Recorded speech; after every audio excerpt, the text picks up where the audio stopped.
Hello, hello, hello, and welcome back to another installment of Technique Talk with Isola Jones, where you, the viewers, can ask questions and get an answer from one of the greatest vocalists Ah, of her generation. Welcome back.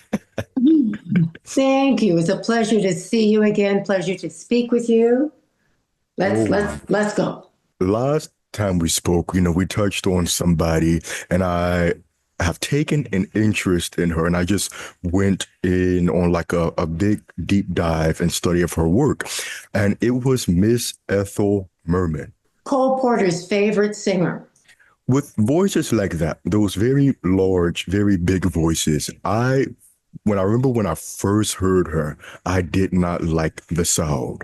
And I know like that is not uncommon with people when people hear people with very large sounds. I'm somebody that comes to mind. It's like one of our colleagues or mutuals, Miss Bunbury. Why do you think those kinds of voices, those very large voices, are an acquired taste to start off for many people? Well, let me see. Ethel Merman was a belter. She didn't sing classical music.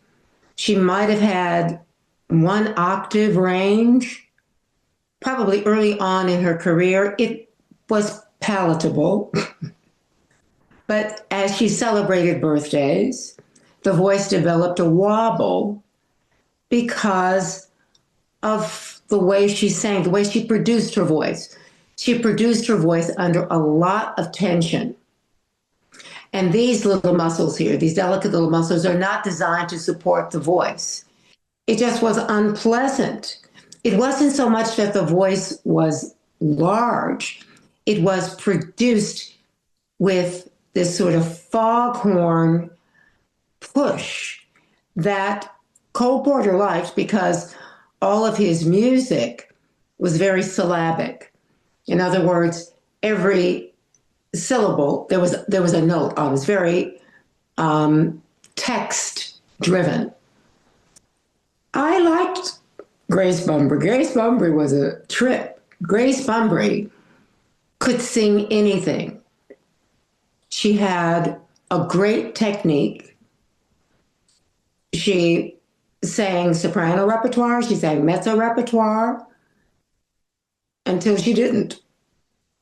I don't know if so much of the voice was so big and unwieldy as perhaps maybe some of her choices of repertoire might have been a little ambitious.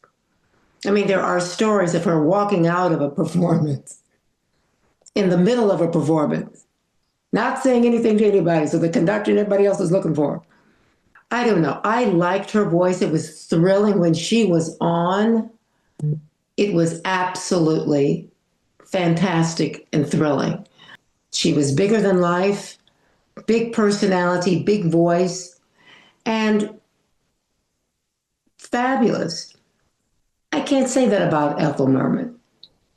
I think Ethel Merman really was an acquired taste, good for all of that rapid fire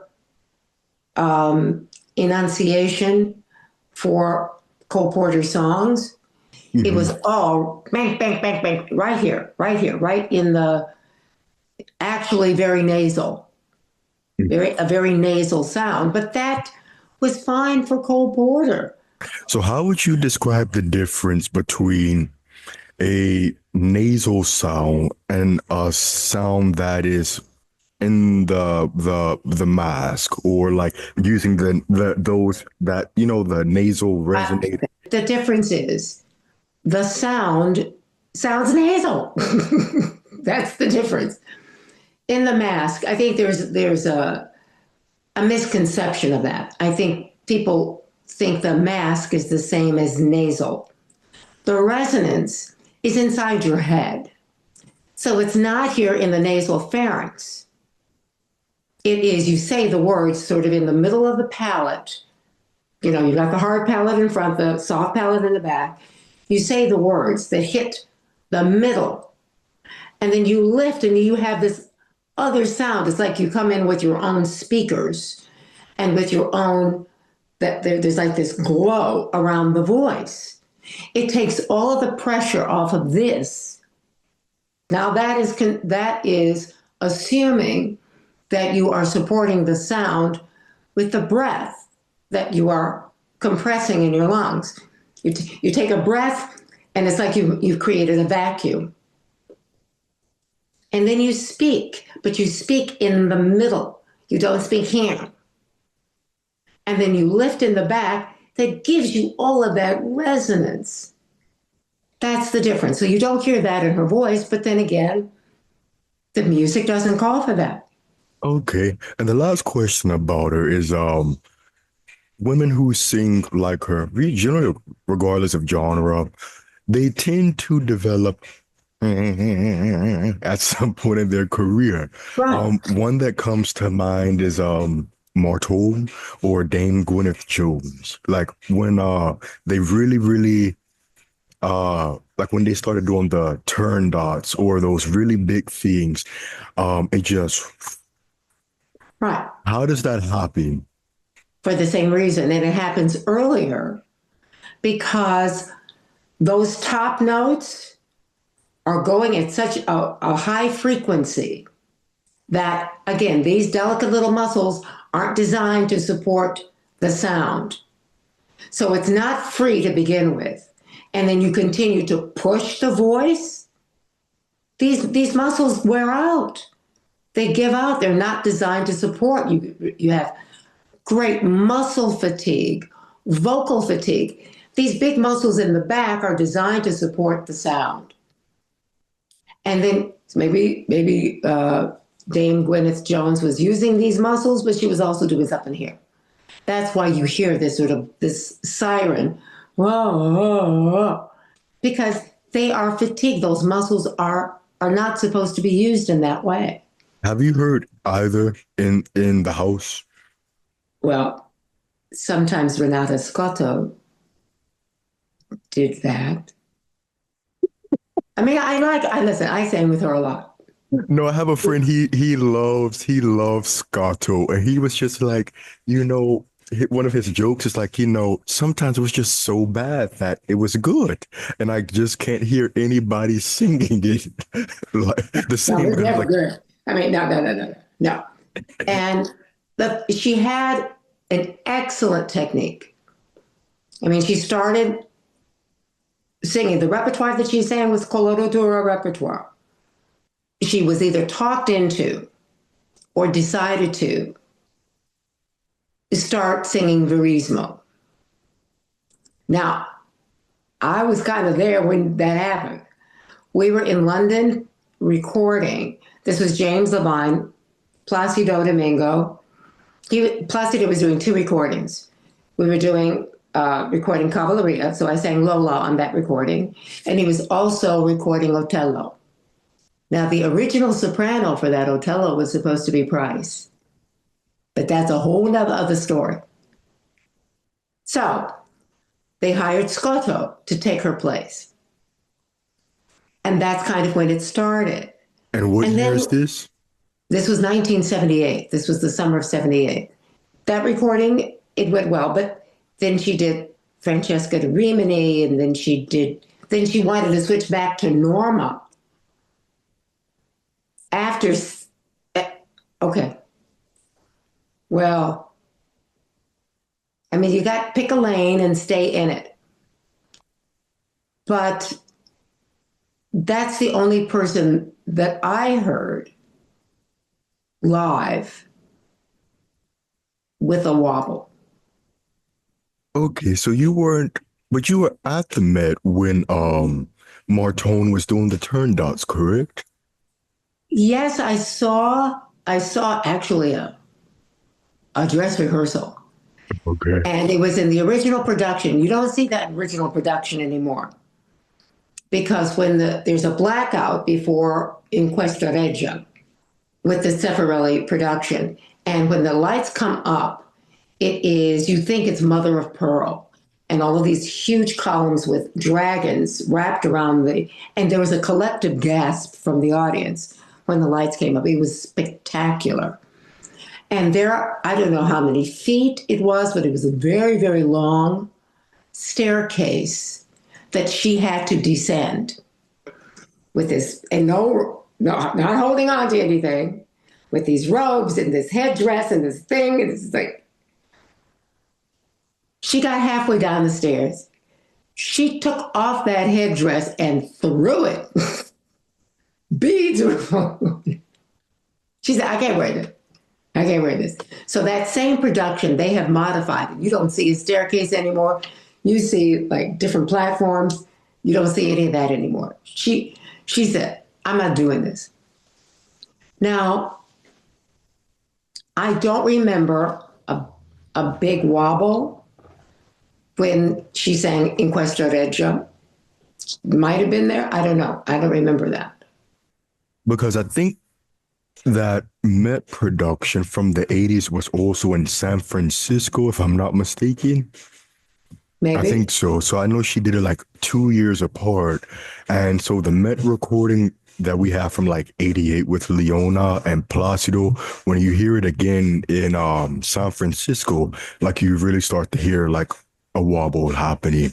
And so is it just, well, I can't say if it comes from singing loud or singing big, because I don't remember Nielsen ever having one at any point. Technique is also emotional. I didn't hear this in person, but I heard it on one of the Saturday broadcasts. Netrebko's singing Gioconda. And I heard something like that too.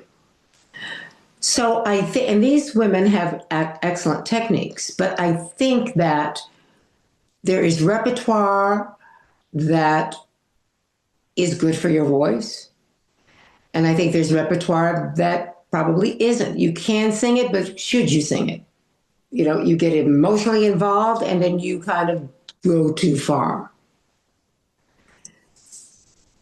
Again, this is the kind of erosion that has been slowly taking place over decades. Nielsen I read her autobiography. Nielsen's instrument and her technique was sort of homegrown. Her voice was singularly unique. My very first season at the Met in '77, I was one of the Engelborn in Die Frau ohne Schatten, and she was the dyer's wife. And I remember standing next to her. She sounded like a normal person, but you walk in front of that and you're like pinned up to the wall. You know, it was a force of nature, but that was the nature of her voice. It was the nature of her personality and emotionally and everything. So it's hard to say. I think that Netrebko probably should not sing Gioconda. She's singing Turandot now. She's singing, I don't know, all of these big roles. Whose decision was that? That was her decision and her agent's decision. So as far as Gwyneth Jones is concerned, she started out actually as a mezzo, I believe.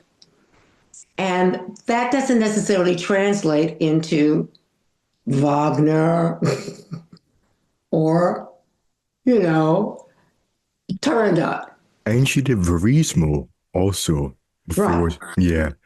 Because you are a mezzo and you have a big voice, doesn't necessarily translate into this other genre or other Fach. And it's a decision that one needs to make judiciously. I mean, you can sort of wander into soprano land, but you may not want to set up shop there or live there. There's some things that you want to sing, some things you don't want to sing.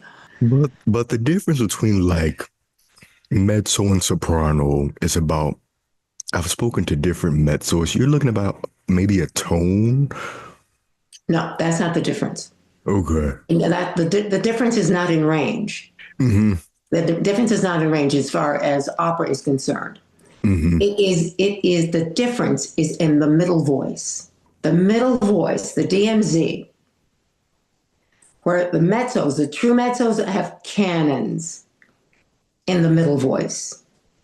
They go in and out of chest register easily with such power and such precision, because that's what Verity takes. That's what you can't. No, you got to sing this. And even when you hear Kala singing in the middle voice, and she's singing "O mio bambino caro," she sings with a lot of it's a mix, but it is not. She doesn't shy away from the middle voice, and that is the difference between operatic mezzos and sopranos and operatic sopranos. It's not in terms of range. In the golden age, contraltos had a good high C. Because the only reason I asked that is because I remember in Jesse's book, which is in a good book, by the way, and that's that's another topic for another day. But she mentioned like, so this would be like 72-ish to about 76-ish. She was singing Aidas. And she said that the Aidas were going to leave her with no voice because they were just too high for her.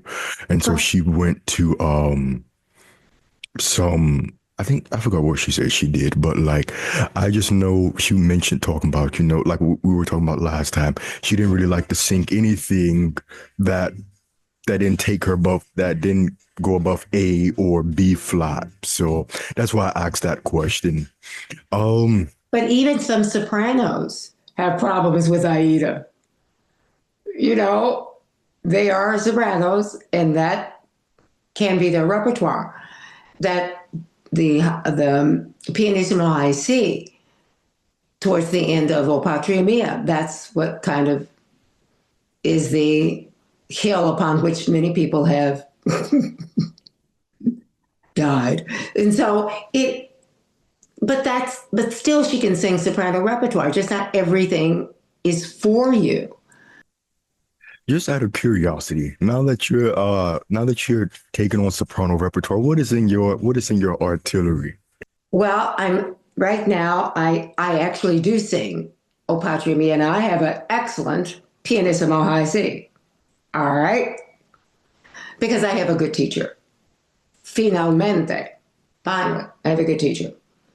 I'm learning the aria from memorizing the aria because I'm going to sing it in April from Don Carlos, Elizabeth's aria.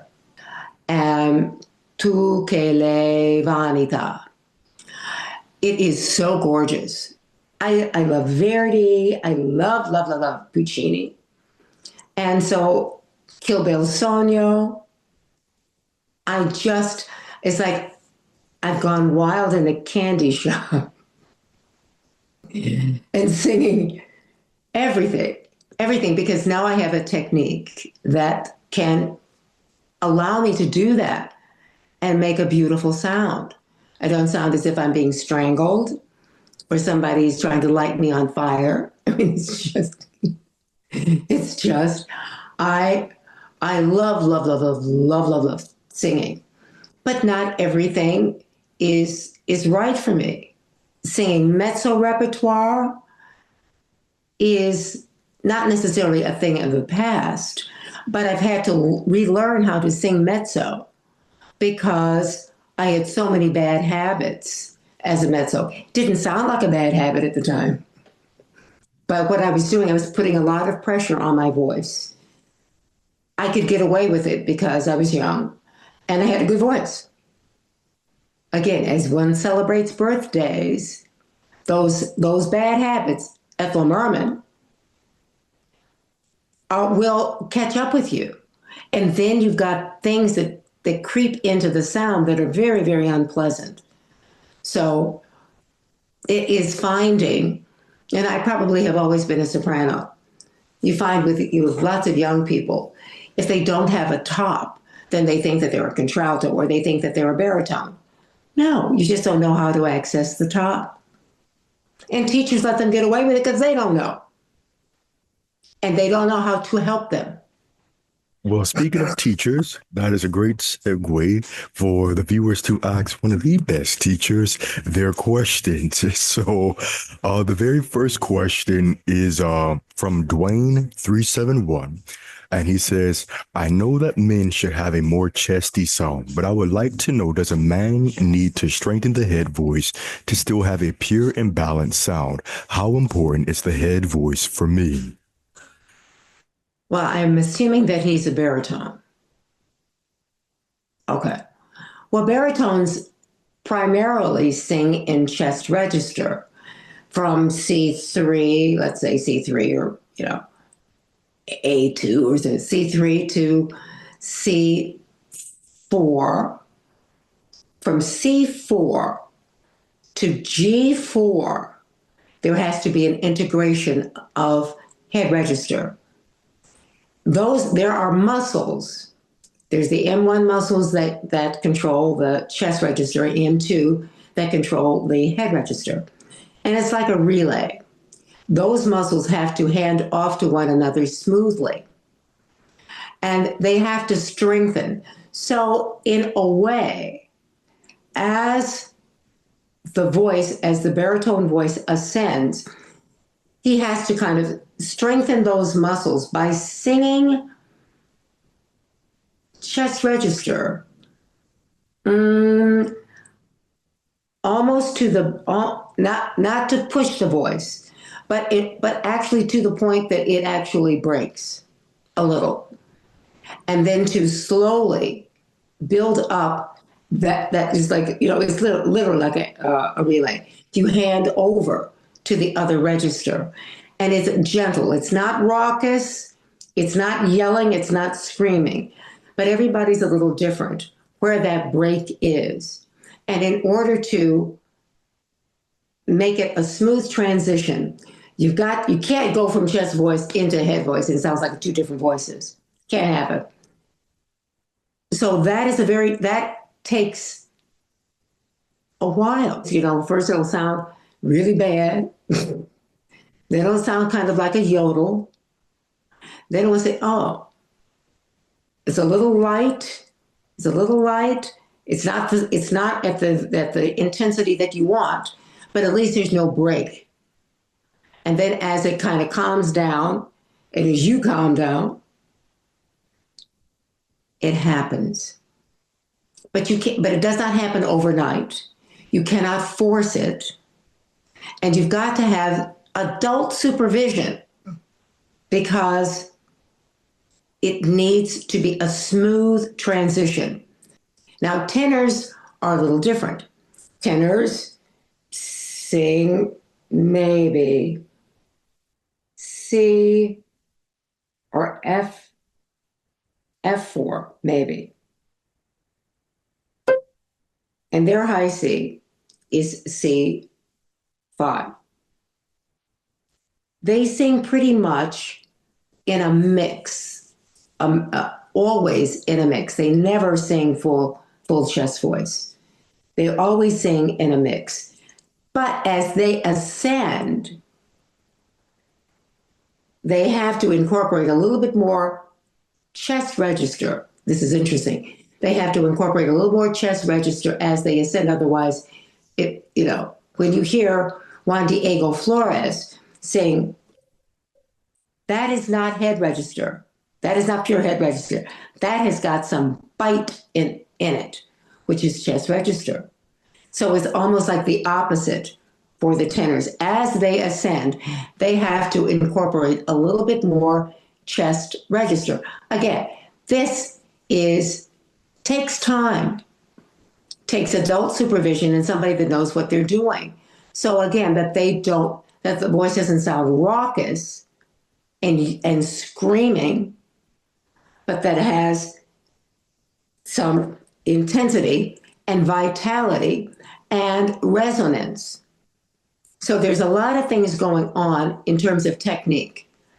And when you learn about your voice, you learn more about yourself as a person. your personality. There's some personalities, that are just kind of wild and they have to be reined in. But that's not a vocal thing. That is an emotional thing. It's very interesting. The human voice is a product of your imagination and your emotions. All right, so I'm gonna play a clip of a popular male singer, and I'll ask a question after. And I can't stop. No, I can't stop.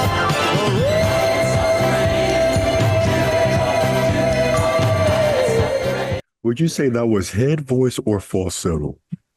It's hard to say because the voice is mic. It's mic'd. And so when a voice has this kind of device used, it's hard to say if they're singing or if they're crooning because we don't have, it's not immediate. It's not from him to the audience. It's him through electronics to, in a recording. I don't know. It's hard to say. I mean, I would have to hear more him singing something that's the complete song to tell you whether or not, because I don't know. I mean, he might have a wonderful bottom notes and low notes, and also top. I can't tell. I can't really tell, but it sounds like he's crooning and not really mixing registers. And the reason why I ask that is because, like when people discuss, I guess, the head voice as it pertains to males, they say like men don't have a head voice, they have falsetto. So you'll see that in some old pedagogy books. So I was just wondering, is there a differentiation between the two in your opinion? Or, do men have head voice or do women have falsetto? Well, I mean, we have artists that sang in falsetto. I mean, we Michael Jackson, Prince. But Prince also kind of was a bass. So that was him singing countertenor. I don't know. Because his speaking voice was a bass. And he could sing in the low register. He just chose not to most of the time. Women sing in head register. Again, but it's a blend, it's a mix. And when you were singing forte, how do I explain this? When you're singing at the bottom, you never hit bottom. It's always kind of vibrating. It's like it's on a string. It never hits the bottom. It's always vibrating. It's always alive. And as the notes ascend, the chest register sort of hands off to the head register. But they're always in contact with one another. I don't want to say, for instance, that when you're singing C5, if middle C is C4, if you're singing C5, that it is 60% head register and 40% chest register. You can't really say that, but that may be what it is. And by the time you sing high C, it is 80% head register and 20% chest register. If you're going to sing it forte, I don't want to put percentages on it, but there's always a mix. Both registers are engaged, but they are engaged subconsciously. They are engaged effortlessly. So as you descend the scale, you don't go to the bottom, doesn't fall out of the voice, and you go into some sort of raucous chest voice. Or as you ascend the scale, it doesn't sort of peter out as you ascend. It is always vibrant and integrated. Different measurements, but they're always in tandem. So that it sounds like the same voice, top to bottom. All right. And so our next question is from Noon Tiama 4127. They said, love the channel and its content. Oh, thank you. I would love to ask her, what is the importance of chord closure and how can it be achieved effectively? Excellent question. There is a term called the coup, COUP, DE, glot, GLOTTE. And it is this: E, E, A, O, U. This person knows something. This person knows something because when you do that, you are starting with the chords closed. E, E, E, E, A, A, A, A, A, A, A, A, O, O, O, O, O, O, O, O, O. So what that does is give you a very efficient emission of the sounds. So, we don't want to sound like Sade, okay? We want a clean start to the sound. And what that does, it also keeps you from using too much air. So when you take a breath, you have more air. And that is a very efficient way of starting any phrase with the coup de glotte, if the phrase or the word begins with a vowel, but even with a consonant. Ba, ba, ba, ba, ba, ba, ba, ba, ta, ta, ta, ta. Ba, ta, ba. It is important that these are things nobody talks about. They don't talk about it because they don't know. So you've got So, somebody with a good voice who's like using up so much air and just blowing air and then running out of air. so what you just demonstrated, would that be a good exercise for this Yes, person to try? yes. Okay. And do it all the way up the scale to his or her high C. All right. That's that because it's very efficient. There is no pressure here. You've got to coordinate with the air that you're holding on to get it. And that there is daylight in between each note. Our next question is from Eli Ward, and they say, it's been so long since we've heard from this legend. My question is, how does one know the onset and therefore the subsequent phrase is good? There are signs. Is it in tune? Do you feel comfortable? Are you struggling? Answer is you should not struggle. It should be in tune. And if you want to be absolutely sure, singing is speaking on pitch. So what he might try to do is say the phrase, whatever the phrase is, say it in rhythm, but then sing it just adding the pitch. Don't change anything. Don't modify the vowels. Don't do anything. Remember to lift, take a breath, and speak. Because many times the phrase isn't done well because we're trying to sing.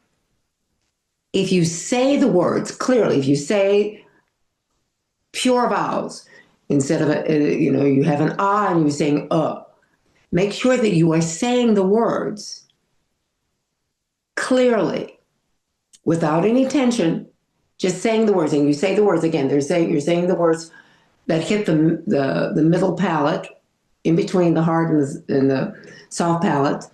Just say the words. Say the words in rhythm, add the pitch, and then see where you are. Does it feel easy? Is it in tune? Are you struggling with it? What happened? Because you've mentioned the term, open up. How would you tell or demonstrate for somebody how to open? Well, that is the hardest thing for people to understand. And it is bottom line to lift in the back like you're yawning. Oh, oh, but don't speak back here. It's kind of a double-edged sword. You want this sort of like this openness in the feel as if all of this is like an open highway. But you speak here. You speak, the words are here. The words aren't back here. The words are in the middle of the palate. So you open, you take a breath, you create this vacuum.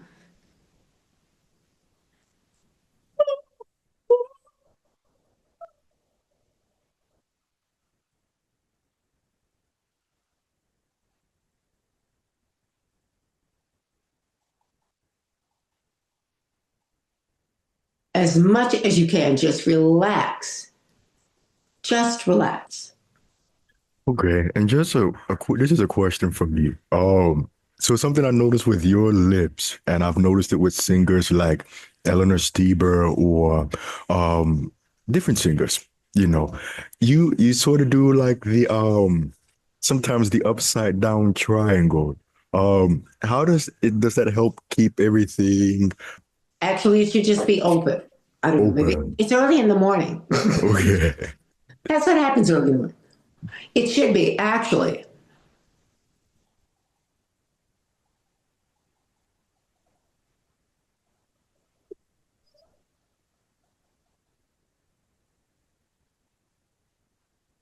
But anyway, it should be, the tongue should be down in the back Mm-hmm.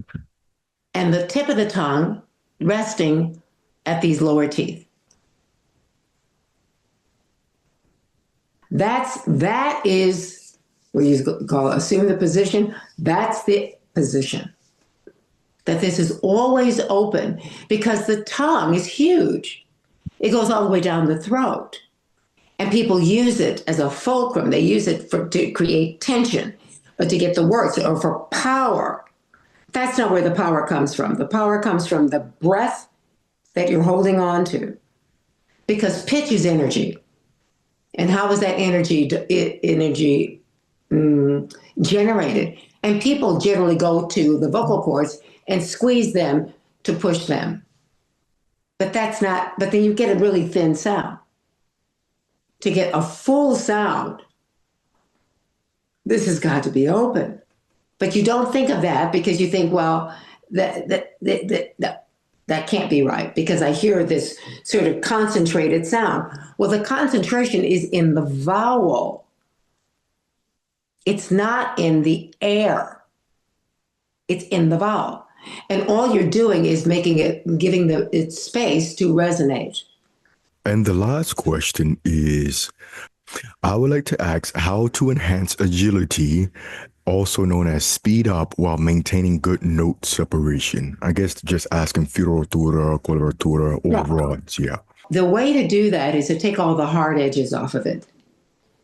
Rejoice, rejoice, rejoice greatly. Instead of rejoice, instead of doing that. Rejoice. So smooth it out, and that will make it agile. And don't put any weight on it. Don't try to sing loudly until everything sort of calms down. Because what happens, you get tense and you start pushing, and that slows it down and makes it uncomfortable. Again, every voice has its sweet spot and its, I don't know how to say this. It is, I think people push the voice too much. They try to sing too loudly. We worship at the feet of loud and high. The voice will naturally have a lot more sound if it is free. And it's not going to be free if you're tense and trying to do this. You think it's like a machine gun. It's not like a machine gun. It's more like a wave. All right. And the very last thing is just to circle it around to what we spoke about before, the belters. I'm going to play a clip of one of our favorites, Patti LuPone, and just in brief, describe what's the difference between what she does as opposed to, I guess her musical mother or who before her, Miss Merman. 1 second.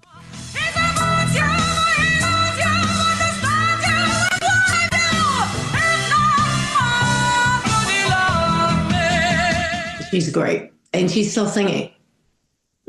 and she's still singing. She's in her 70s and she's still singing. The difference is that there is vibrato in her sound, and she can ascend the scale. She's got probably a high B flat. That's the difference. And again, it never reaches, it never gets nasal. It's got lots of color and it's very full, but it never gets nasal. And that's the difference. The songs that Merman was singing and just the way she sang, it was an octave and a second. Patti LuPone can go up another fifth. She's not yelling. She's not pushing the voice. It's very full. Even in the middle and the bottom, it's got lots of vibrato, like an operatic mezzo would have. So she's so her sound is more open, you would say, or Yes. okay. It's free. I mean, she's got an excellent technique. Another person like that is Audra McDonald. Audra, she graduated from Juilliard with a degree in opera. She doesn't sing opera very often, but when she does, it's spectacular. And she sings with a full sound and negotiates through the middle voice seamlessly. There are people that sing well, that use their voice, all of their voice, well. The mistake is you hear a good voice. Don't equate that with a good technique. Technique really, I guess, is measured in longevity. But that is everything. So I can't wait, as always, I can't wait to share this with everyone. We'll have more questions. So as always, thank you so, so much for being my here. Pleasure. And I can't wait to see you again. All right, darling, me too. Bye-bye. See you.